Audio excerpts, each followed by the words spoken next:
क्या कहना चाहते हैं? राज्य के अंदर लॉ एंड ऑर्डर की कानून व्यवस्था की स्थिति को लेकर लगातार मैं 3 साल से लगातार कर रहा हूँ। सरकार के अस्तित्व में आने के बाद से लगातार राज्य में जिस कदर लॉ एंड ऑर्डर की स्थिति बनी है, जिस तरह बेलगाम अपराधी घूम रहे हैं, जिस तरह से घटनाओं को अंजाम दे रहे हैं, उसको आप देख रहे हैं, उसके रिकॉर्ड सारे हैं। सरकार इस पर सामने आए, अगर सरकार को किसी तरह की तर्क रखनी है या लॉ एंड ऑर्डर पर कोई चर्चा करनी है या बात करनी है, तो सामने आए और रिकॉर्ड्स के आधार पर चर्चा करे, बात करे। लेकिन लगातार घटनाएं ये बहुत करा रही है कि देश में सबसे ज़्यादा घटनाएं महिला अपराध से जुड़ा हुआ और जनरल अपराध हो, सबसे ज़्यादा यहाँ घटी गई है। दूसरा, पुलिस का जो जनरल काम होता है, उस व्यवहार से पुलिस बाहर निकल चुकी है। जो फाइल्स पड़े हुए हैं, जिस पर अनुसंधान होने हैं, ऐसे फाइल लंबे समय से लंबित रहते हैं।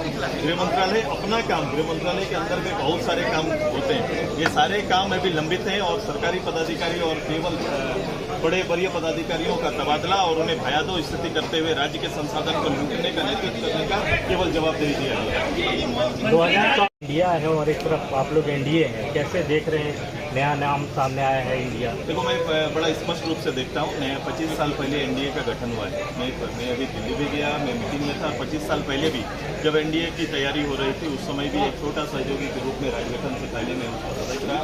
तत्कालीन गृह मंत्री और तत्कालीन भारतीय जनता पार्टी एनडीए के नेता रहे लालकृष्ण आडवाणी साहब ने रांची के अंदर हमारे ऑल झारखंड यूनियन के साथ पहली बार 98 में हम लोग ने प्रेस कॉन्फ्रेंस करके उसका अंग बनने की घोषणा की थी। आज 25 साल बाद भी हम लोग वहाँ पर गए। अब तुलनात्मक रूप से एनडीए एक लोकतांत्रिक व्यवस्था से देश के सर्वोच्च संस्था, एक राजनीतिक प्लेटफॉर्म के रूप में स्थापित किया गया था, जहां छोटे बड़े दलों का समावेश था, जहां की सोच में एकरूपता थी।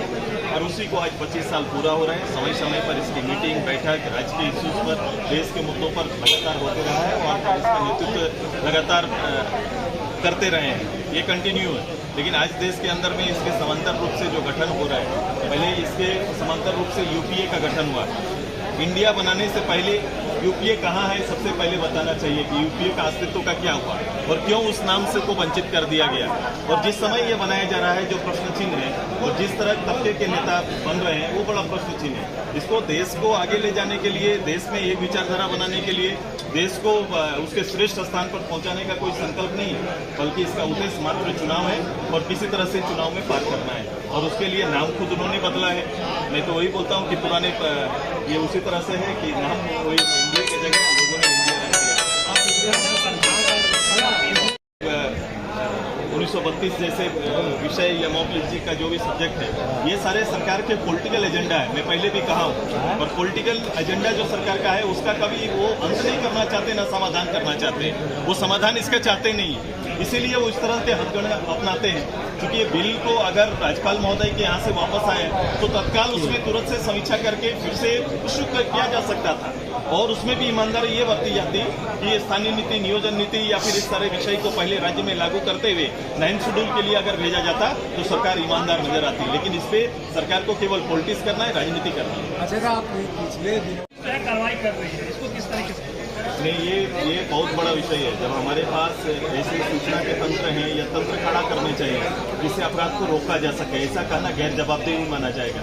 हमारे पास वो सारी सूचनाएं, और आज टेक्निकल समय में आईटी का ये समय है जहां पर आप ज़्यादा आर्म पुलिस को सामने खड़ा करने की आवश्यकता नहीं होती है। सूचना सबसे बड़ा विषय है, और आपका सूचना तंत्र, खुफिया विभाग जितना सक्रिय रहेगा, इनको रोका जा सकता है। और सरकार का गैर जवाबदेही रूप से ये जवाब आ रहा है।